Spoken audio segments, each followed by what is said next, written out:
The wreckage of a SAX plane that went missing on Tuesday evening has been located in the Aberdares. Aerial search teams on a Thursday morning sighted the wreck at the peak of the ranges.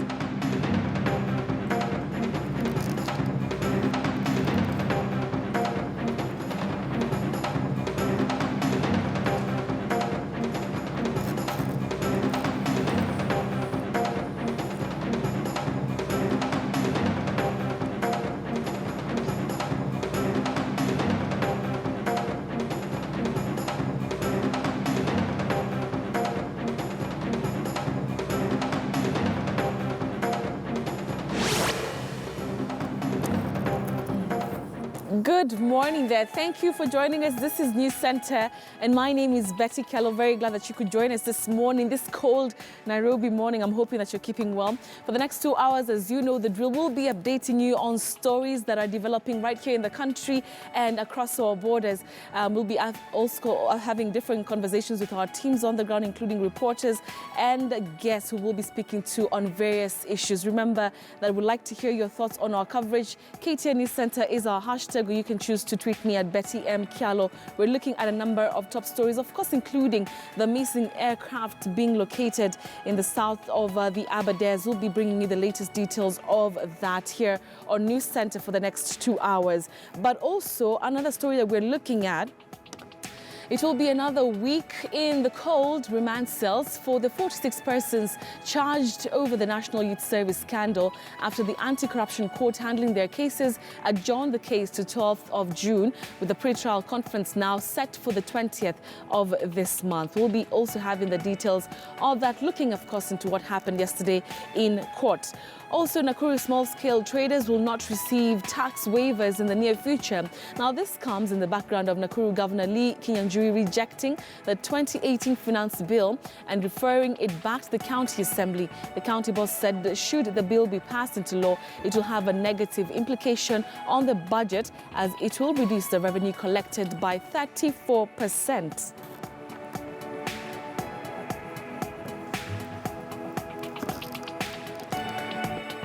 Looking into another aspect of agriculture, and Mimi's Sugar Company has replaced its Chief Executive Officer, Nation Aseka, replacing him with the company's head of agriculture, Patrick Chebosi. The new appointee will, however, hold the position in an acting capacity. The company's board of directors confirmed the suspension of Aseka, earlier touted as the right man to take over the firm's turnaround plan.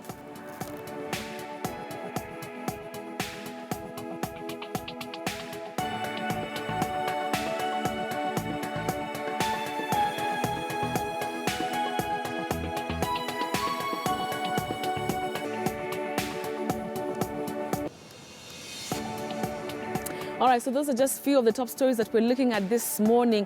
We urge you to join us for the next 2 hours as we unravel even more. All right, we now want to begin with the breaking news, and the wreckage of a SAX plane that went missing on Tuesday evening has been located in the Aberdares. Aerial search teams on Thursday morning sighted the wreck at the peak of the ranges. Now, according to Nyandarua County Commissioner WOES, of course, that is what he said earlier. Let's just take a look at that footage right now.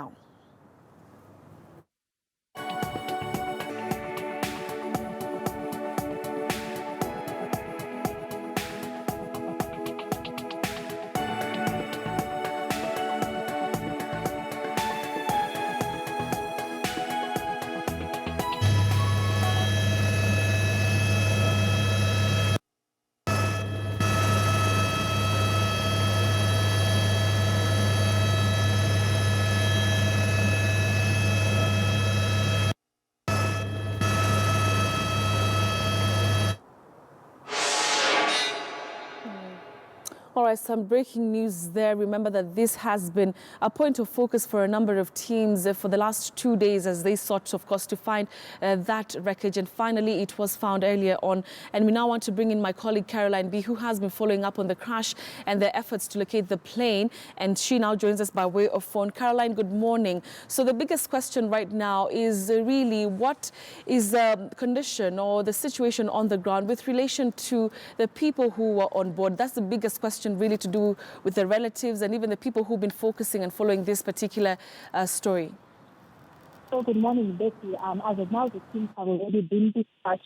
That is the police officers who will be heading to the forest, and also the humanitarian officers, that is the WRECKAGE, and other teams which will be assisting in the recovery mission. Right now, we do not know the condition of the aircraft, but it is said it hit the walls of the Elephant Mountain here, Elephant Hill, rather, here, according to the press statement that was given much earlier. This place is actually quite hilly, and due to the adverse weather conditions on that day when the crash happened, it actually hit the mountain, fell 5,000 feet from the air, and then rolled over. So what we can say is we still do not know the situation of the crash, whether there are any survivors. But of course, the humanitarian aid, the humanitarian team arrived and have already been dispatched. They set out at around 7 a.m. this morning, and they are hoping that they are going to, find out more information about that. And it's going to actually take them close to 5 to 6 hours. Looking at the situation of this area, it's hard to navigate, and they were relying on the Kenya Forest Service and also the KWS officers on the ground, so they have a better understanding of the terrain of the forest and also the mapping of this region. They already have the coordinates of where the last the signal of that thing. So that is where they are headed to. Yesterday there was actually this thing that was sent out of from this place, from the South Sinango Forest Service station, and they are the ones that relocated and they informed the rest of the team who were dispatched this morning. So concerning Carol? In around 3 to 3 hours, you're being taken about the baby. All right, Carol, we cannot hear you quite clearly, so we'll get back to you in a few moments.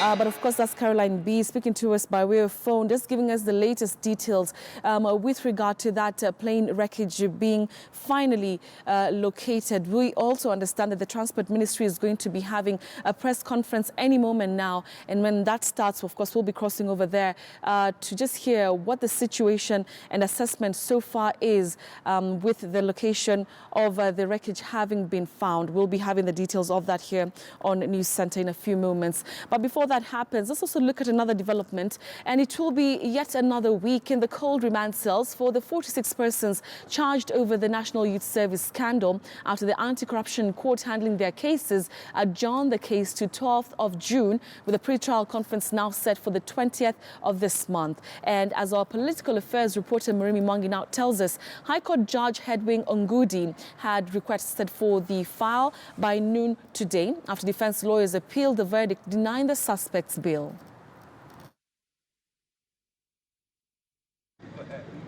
Recounting their 9th night on cold police remand cells, 46 suspects implicated in the suspected theft of millions of shillings at the National Youth Service were back in court, perhaps still coming to terms with the reality that they will be under police custody throughout the trial, following Chief Magistrate Douglas Ogoti's Monday verdict, rejecting bail applications for all the suspects. And on Wednesday, Ogoti was forced to adjourn the case to Tuesday next week, after the suspect's lawyers blocked commencement of the pretrial conference, claiming the prosecution was yet to release documents of critical evidence to the trial.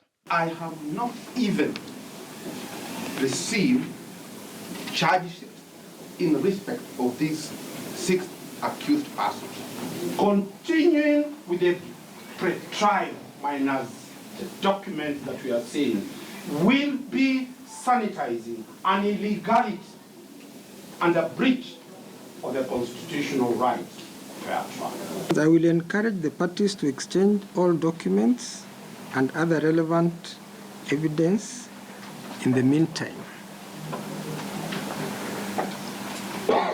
I will deliver my ruling on the 12th of June at 2 p.m. While denying the suspects bail on Tuesday, Ogoti had termed the corruption charges as being of a serious nature, posing a threat to national security and touching on the country's financial health, and which could lead to anarchy. A finding which the defense lawyers now claim was prejudicial and akin to a premature conviction of the suspects over offenses for which they are yet to be tried. Please assure us that we are not under any pressure, so that at least I can go back to my client with some confidence, because now he looks at me and wonders Better we hear out there you are a tough guy, but wait. The court has indeed appreciated the arguments by both parties in favor of and against the pretrial. I will give a substantive ruling when the court convenes next. An attempt by the suspects to overturn Ogoti's denial of bail at the High Court, however, failed to bear any fruit, as the court was yet to hear the application by the time the suspects were bundled into a police van back to the cells. Among the suspects is Principal Secretary Lilian Omolo, who is still recuperating in hospital, and NYS Director General Richard Dubai. Now, with the case set to resume on the 12th of June, the suspects will be counting their second week in remand as the renewed anti-graft war continues on the judicial corridors. Muremi Mwangi, KTN News at the Milimani Law Courts in Nairobi. Now, the controversial upgrading of the Mombasa-Nairobi pipeline, also known as Line 5, is set to be completed by the end of July 2018. Now, this is according to the firm's MD, Joe Sang, who appeared before the Senate Committee on Energy earlier today. Now, Sang said the 48.4 billion shillings tender awarded to Lebanese contractor Zakem International was above board. The MD blamed Zakem, the contractor Nyar Consultancy, for the delay of the project. Kenya Pipeline Corporation further dismissed claims of graft in the company. The first issue was there was a court case that took close to 6 months to resolve. The second issue was the financing. We borrowed 70% of this project, 70% of 48.4, which is 350 million US, and no single bank in this country will likely mobilize those funds. So we had to go out of our way and now talk to as many banks as we can. And we got a syndication of 6 banks who were then able to put together this facility. The third one, there are also delays on the National Construction Levy, NCA. Those are the three that actually took, which will say it was on the fault of the employer, which is Kenya Pipeline. There were the delays also attributed to the contractor, and that's when we were put in part of our counterclaim. Out of the $189.2 million, which is about 19 billion, what the experts were doing, they were basically sieving through the documentation and clearing defense from both sides. And for them to bring down from 19 billion to 4.4, they factored in our counter. What do you think? The employer's counterclaim. And now the last party is the project consultants. Because of the changing of the design, the defects in the design, which had to be altered, also costed the contractor to delay the project. So those are the three parties. The only case that we have, which ESCC are investigating, is a historical case on what we call the hydrant pit valves.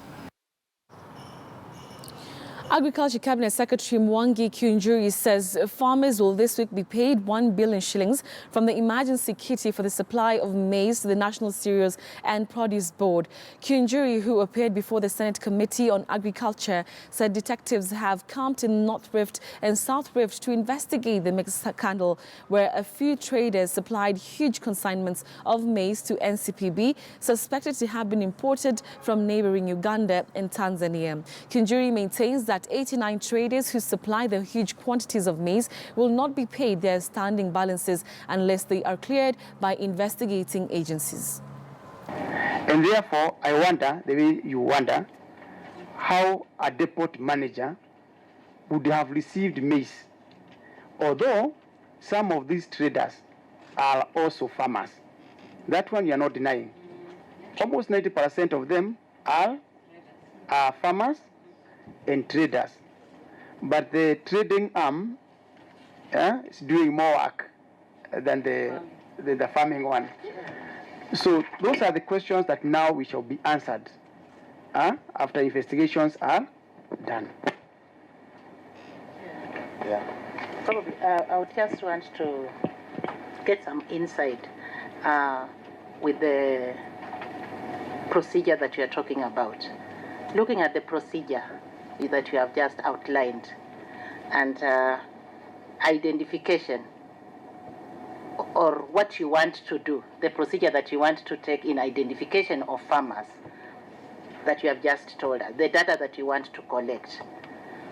does it mean that the procedure that is there now might have led to the loss of the funds we are talking about? Because there is already a procedure that you have read that has outlined how the verification can be done.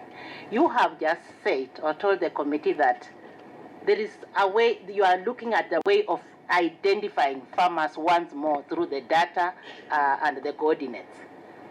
The two ways, does it mean that the farmers that are on board right now, or the farmers that are going to be paid, or who have been even been paid, does it mean that you have been doubling the payment to the farmers come traders? Because you can imagine here, there are traders that are also farmers. We have admitted, you have admitted here.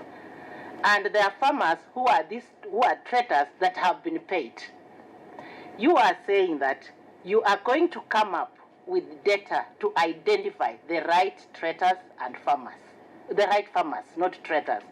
Does it mean that for those farmers that have been paid, who we don't know if they are large scale or small scale, might you have done double counting?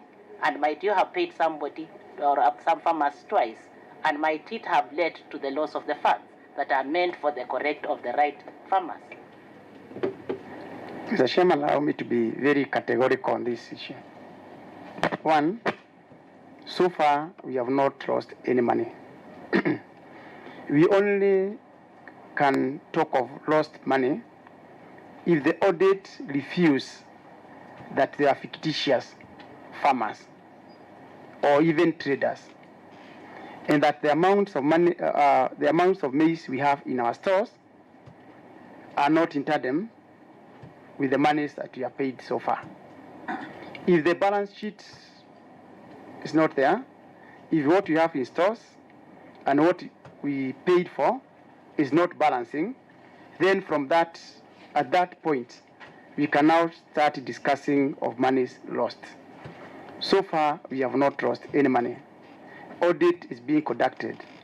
In 21 days, we are now going to be able to ascertain on whether we lost money or not.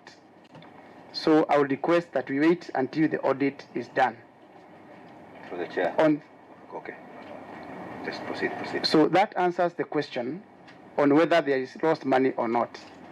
We might have paid traders instead of farmers, but those traders supplied. The question on which action should be taken, legal action, lies now with the other arms of government. Through the chair, Mwanasias, we appreciate the effort you're putting in streamlining this, the purchase of maize from farmers. But as a Senate, in as much as we represent farmers, the traders are also ours. We represent the traders. They are our people also. Some of them are also farmers. And when these people go into that business, we ask ourselves questions. Who facilitates them to do that kind of business?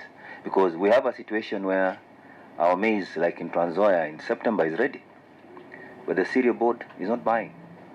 Our farmers don't have capacity to store that maize. Yeah, the maize is rotting.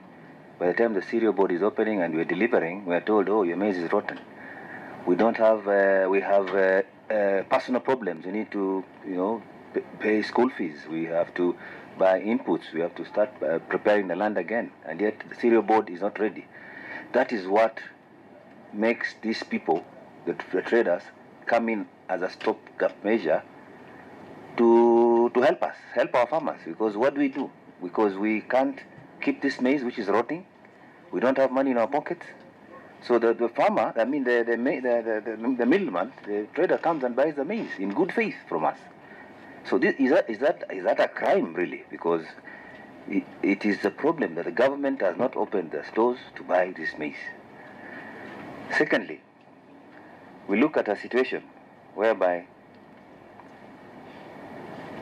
these people are being called unscrupulous. Maize is coming from outside. Maize is coming from Uganda. maize is coming from Mexico.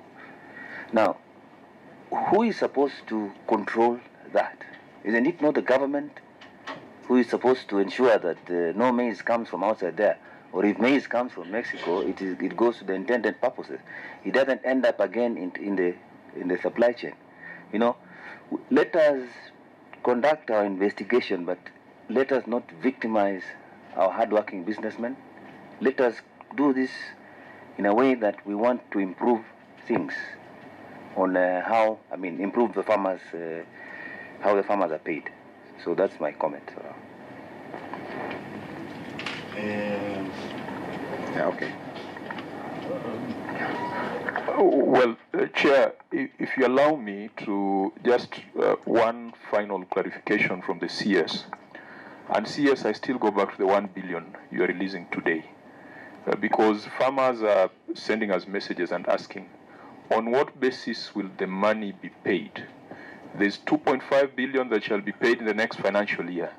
Can you assure us as a committee and assure the nation by telling us the formula that NCPB will use to pay 1 billion shillings to the 987 farmers, and assure us that fat cuts are not going to be prioritized over the hard-working farmers? Finally, Chair, I want to again prod the CS to respond to what you asked him about devolution or decentralization of NCPB. Chair, I sat in the last Agriculture Committee, and Senator Zipporah Kitony brought a bill to Senate, and it was an NCPB amendment bill. And Senator Kitony was pushing for amendments for NCPB to establish committees or some boards in the grain-growing counties. When we sat during public participation, NCPB came before us and told us that they had proposed certain amendments to the NCPB Act. And in their view, they felt that we ought to have waited for the government to bring the proposed amendments to the Act so that we can put everything together instead of piecemeal amendments. CS, I felt rather disappointed when you say that we have not lost cash, but we have lost opportunities. What is opportunities? That can be quantified. CS, it is not just about the dollar or the Kenya shilling. It is about wisdom. It is about probity. It is about usefulness of the decisions that we make. And I think we will not be doing the nation any justice to say that because cash was not lost, but opportunities were lost, then that is okay. It is those opportunities that convert into cash for farmers. And I think, Chair, we must challenge the CS to bring before the Senate and bring before Parliament. If it is legal amendments, we are ready to take it up and help you enact the necessary legislation. You are saying that there is nothing that stops a trader from supplying NCPB. There is nothing that stops a Mexican from supplying NCPB. There is nothing that stops a Ugandan or a Malawian. But we need to tighten the laws. All right, so that happened yesterday when the CS for Agriculture, Mwangi Kiunjuri, met the committee. They're investigating, of course, the undoings at NCPB. Still on matters agriculture, I'll now be joined by my two colleagues. Of course, Elphas Lagat is going to be joining me shortly from Nakuru County and is going to be talking to us about that small issue to do with the small-scale traders who will not be able to receive any tax waivers in the near future. He's going to be joining me in a few minutes. But before that happens, I also have my colleague Raquel Muigai, who is joining us from Nyeri County. And he wants to go there right now. And the Nyeri coffee farmers in Mount Kenya are staring at huge losses after diseases attacked their crop. The crop has been affected by the coffee berry disease, a fungal infection associated with cold weather and bacterial blight disease. Now, the disease CBD attacks young grain berries and, if uncontrolled, can lead to loss of an entire crop. Bacterial blight, on the other hand, causes the loss of normal green coloration of leaves before the death of plant tissues, including branches, twigs, and floral organs. The diseases have been reported in Kirinyaga, Embu, Murang'a, and Nyeri counties, where my colleague is. Farmers are calling on national and county governments to intervene to save them from further losses. And like I mentioned, my colleague Raquel Muigai has been on the trail of the farmers there. Raquel, good morning. Thank you for joining us. So let's talk about the damage that these diseases have caused. Good morning to you, Betty. A very sad season for coffee farmers here in Nyeri County, given the kind of situation that they're facing right now. And from what is happening is that this particular wet season has brought a lot of problems. Given that this wet season is usually a very good time for farmers, and given that it also gets to promote flowering and berry development, it also provides a very conducive environment for these diseases to prevail. Now, we do have the coffee berry disease, that's the CBD, that gets to affect berries and gives them some sort of discoloration. It can get to also make the berries fall off from this particular coffee trees, and therefore that provides a lot of gets to have a lot of damage, and at least to 70% damage, and therefore farmers cannot be able to try and harvest that which has that which they expected. Now, the conducive environment or the ideal environment to promote this particular disease to prevail, we do have a very high humidity, very wet season, and also remember that it's also a fungal infection. Now, we also do have the bacterial blight, which gets to affect the twigs and the leaves. The leaves get to curl from the tip downwards or inwards, and therefore gets to affect the whole coffee tree. And this has been a challenge trying to contain or trying to solve this particular situation, given that during this particular season the soil is wet and therefore provides a haven for bacteria. And therefore there have been a lot of knowledge given to farmers, coffee farmers, from the coffee extension officers, and they say that there should be a minimal movement in these coffee plantations, given that this particular diseases get to be transferred from one coffee plantation to another through sexual reproduction, and therefore that means that it does not require any other probably organ or gamete to try and mate, and also that kind of production provides for rapid population growth, making it very hard to deal with. There's also been advised to try and sterilize the kind of equipment that they use or the kind of tools that they use to prune these coffee plantations, and therefore that is one of the things that have also been told. They've also been told to try and spray this fungal or try to spray some of this medicine that has been given to them. But remember that the coffee sector has been faced with a lot of challenges, and that particular challenge of trying to have necessary fertilizers or trying to have necessary sprays to try and contain this damage has been a challenge, and therefore that might have been a contribution, given that they're meant to spray these particular pesticides earlier on before the onset of the rainy season, as also during also the dry season and before the onset of the rainy season, and that might also have been a challenge given the kind of situation that coffee farmers have been having in the country. Now, Nyeri County gets to have a lot of coffee plantations, and we do have areas like Madera, Karatina, as well as Mukuruine and Odaya. Those farmers in those particular areas are having the worst damage. Now, one thing to mention is that there is the Ruiru 11 hybrid type of coffee that is resistant to this particular disease, and it's very, very good and described as one that is very mature, gets to produce a very good coffee, good quality coffee. But the biggest challenge with this is that it requires hand pollination for mass propagation, and therefore it becomes a very difficult thing to try and create enough seedlings to meet the demand for farmers. And therefore that is why farmers have been opting to plant these other hybrid coffees or these other types of coffees, and the Ruiru 11, which is resistant to this kind of diseases, is not easily available and therefore has become a challenge. But even as we get to follow up on this coffee issues and the coffee diseases, is that we do have a CS Matiang'i who will be coming here in Karatina to have a public forum, a public security forum. Now, the Karatina and its environments, Madera, have been recording a lot of notorious crimes being reported from that particular area, and therefore that is also one thing that we'll be able to follow up as we get to follow up on coffee diseases. Betty. All right, Raquel Mugai there reporting from Nyeri County with regard to the trouble that coffee farmers there find themselves in because of the diseases that have attacked their crop. We'll be following that developing story for you here on KTN News. But for now, though, Nakuru small-scale traders will not receive tax waivers in the near future. Now, this comes in the background of Nakuru Governor Njambini rejecting the 2018 finance bill and referring it back to the county assembly. The county boss said should the bill be passed into law, it will have a negative implication on the budget as it will reduce the revenue collected by 34%. Elfas Lagarde now joins us from Nakuru County with an update. Elfas, good morning. So let's talk about, first of all, the reasons that the governor has, of course, to say that the bill cannot really be passed.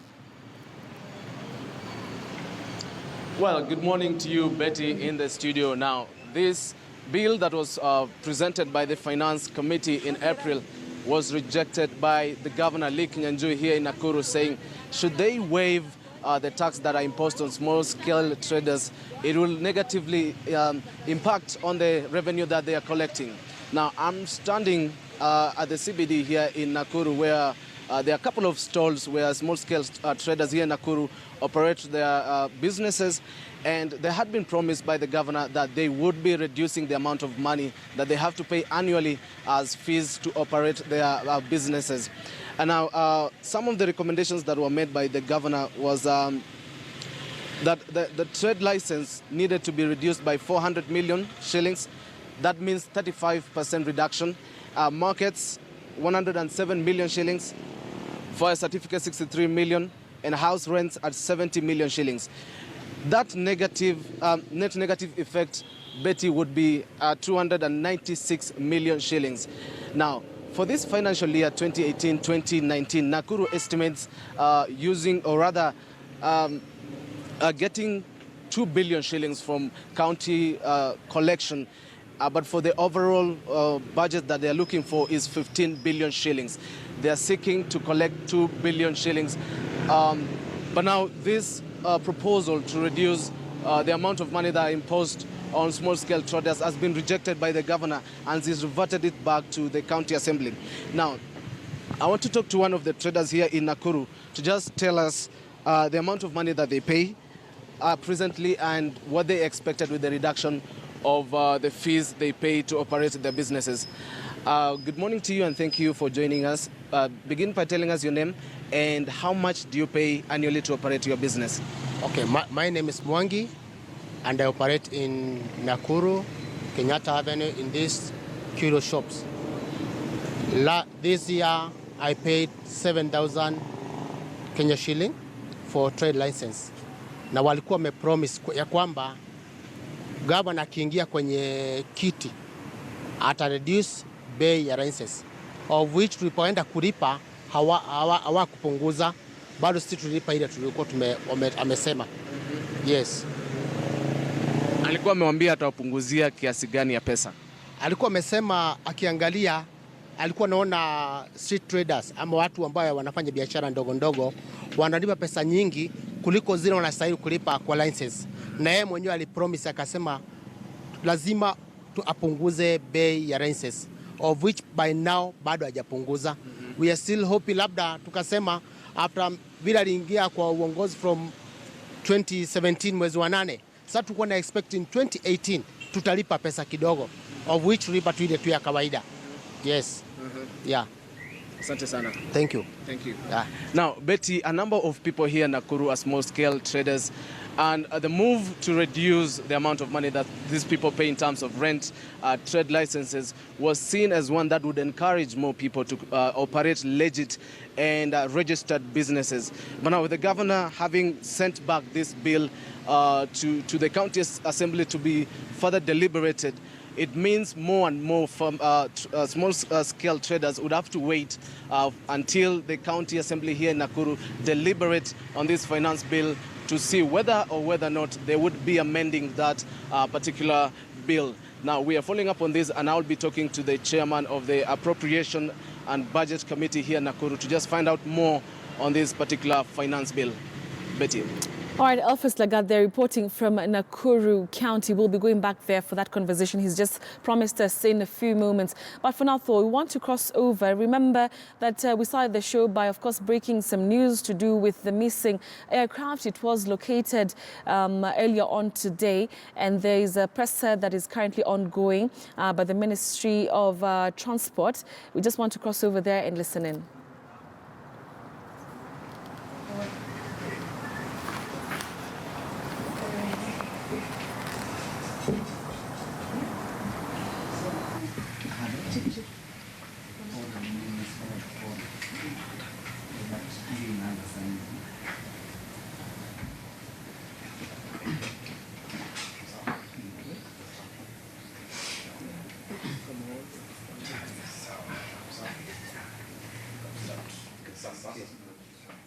Ready? Okay. Good morning, everyone. With me today is Nicholas Bondo, to my left. He's the Director of Air Transport in the ministry. And on my right, I have Captain Lunani, who is the Director of Air Accidents Investigation Department, also in the ministry. We are expected to be joined by Captain Kibe, the Director General of KCA. As I had mentioned earlier, this is a multi-agency operation. The search and rescue operation is a multi-agency operation coordinated by the National Disaster Council, and it has brought several people on board, the security organs, the Air Force, the police, KWS, and of course within the ministry, KCA, Kenya Civil Aviation Authority, and the Air Accident Investigation Department. So this morning we have some updates for you, and I'll read out our statement on this. It's a press statement on the missing Flight 5Y CAC of 7th June 2018. Ladies and gentlemen, we wish to confirm that at 6:45 this morning, the wreckage of the missing aircraft 208 Cessna registration number 5Y-CAC was located at Elephant Point in the Aberdares by an aerial search team. A ground team of military specialists in mountain rescue operations has been dispatched to the site, which is 11,000 feet up a 400-meter cliff face with a densely forested area. A recovery team, including medics, has also been directed there, and the Red Cross is on board too. We will issue a further statement as soon as we have information of passengers and the crew. And I would like to reiterate that the government would like to urge the public to remain calm and not to speculate on possible causes of the accident. Investigations into the probable cause of the accidents have commenced, guided by the Air Accident Investigation Department of the ministry. Let me reiterate that we shall update you with more information as and when it becomes necessary. Thank you very much. That's the end of the statement. We can take a few questions. Yes. My name is Hassan Mugambi, Citizen TV. Sorry? My name is Hassan Mugambi, Citizen TV. Yes. What is the status of the wreckage?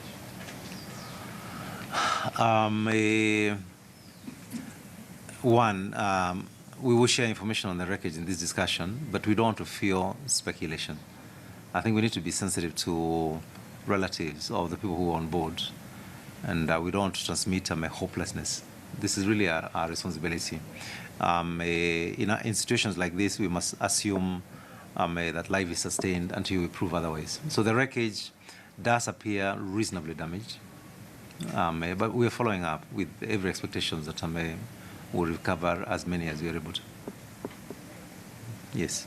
My name is Shukri Wachu from K24. Yes. Yesterday at 1800 hours, the County Commissioner said that the search and rescue was terminated due to bad weather.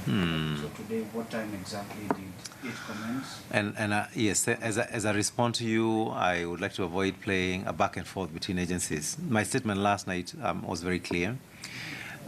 During the dark, you cannot continue with air search because you require a lot of visibility. But the coordinated approach has had many avenues for search. As I've mentioned, currently we have military specialists in forest and difficult area rescue. They were on the ground last night, and they don't stop searching. They don't stop searching. And this is why I say the search will continue. And we pursue this matter that way because of a concern. You can imagine yourself as a relative of those, the affected passengers. That would be very, very bad news. Yeah? So our search is actually 24 hours. It doesn't stop. We just change tact between the day and the night. Yes. Any other question?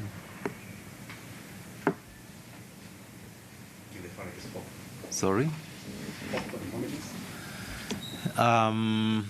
Yes, I want to reiterate that it is not done until it is. The government is not holding back anything at all. We've put in all our agencies on board, and the instructions are very clear. We don't give up. We don't give up. So, and also, as I said, let's not speculate. We will be giving you updates as quickly as the information comes in. And certainly, when there are messages of hope, we will not hesitate to call you back again for a brief. Thank you. Maybe for Mr. Mani, have you started investigations into the possible cause of the crash? Okay. Yeah, what I may say is investigations have started, and it takes the form of scientific method. So it has commenced. And I know we are very interested in the causes of these accidents. It does take some time. We have to do a lot of forensic inquiry.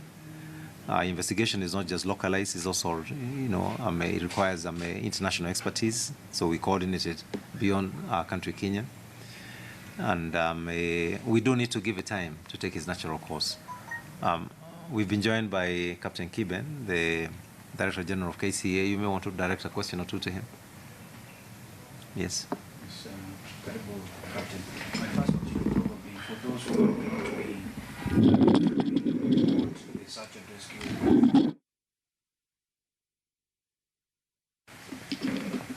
Trying to maneuver your way through the terrain, particularly in the type of weather that we're experiencing. How difficult is it? It's very difficult because you cannot see when you're inside cloud. Cloud is a dangerous thing because you simply cannot see. Therefore, it brings very serious challenges to any search and rescue effort of this kind of nature. So we do have to respect it. The weather is king over us. And that's why it has taken these 2 days to be able to find the wreckage of this aeroplane. And that's why we were getting difficulties. And also the site is very, very high up in the mountain. And the clouds were at like 8,000 feet, and the accident site is at 11,900 feet deep inside the cloud. So visibility was very limited, and we did not want to endanger the crew of the search and rescue helicopters that were conducting that search. Any further questions? Okay. If there are no further questions, we hope to issue further updates at about noon. And we want to for you. Hopefully, messages of hope. We'll keep in touch with you. Thank you very much.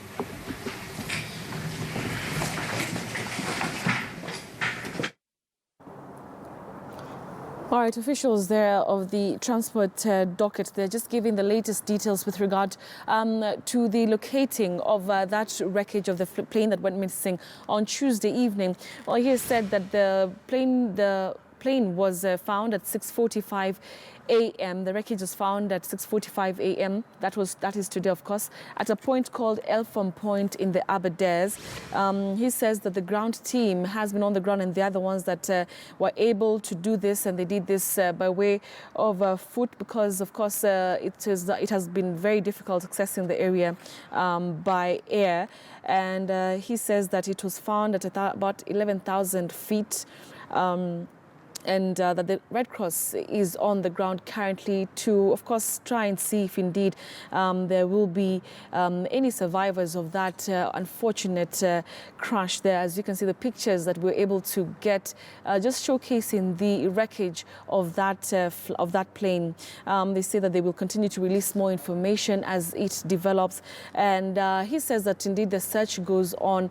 Like I said earlier, the search goes on for any people or any members of the people who were on board that will be found reeling. The search continues during the day. That, of course, includes right now as we speak, saying that the updates will be given as information trickles in. He's also called for calm, and especially for the public to be sensitive to the family and friends of the people who were on board that aircraft, that indeed we should remain calm and, of course, be hopeful that indeed there's going to be some good news that the people who are on board will have survived. We'll continue to, of course, keep an eye on this developing story. We have our teams on the ground and they'll be doing that for us. We want to take a short commercial break here on News Center, but we're coming back to continue with our coverage here on the show. We still have quite a number of issues to talk about, and we'll be coming back in a few minutes. Don't go away.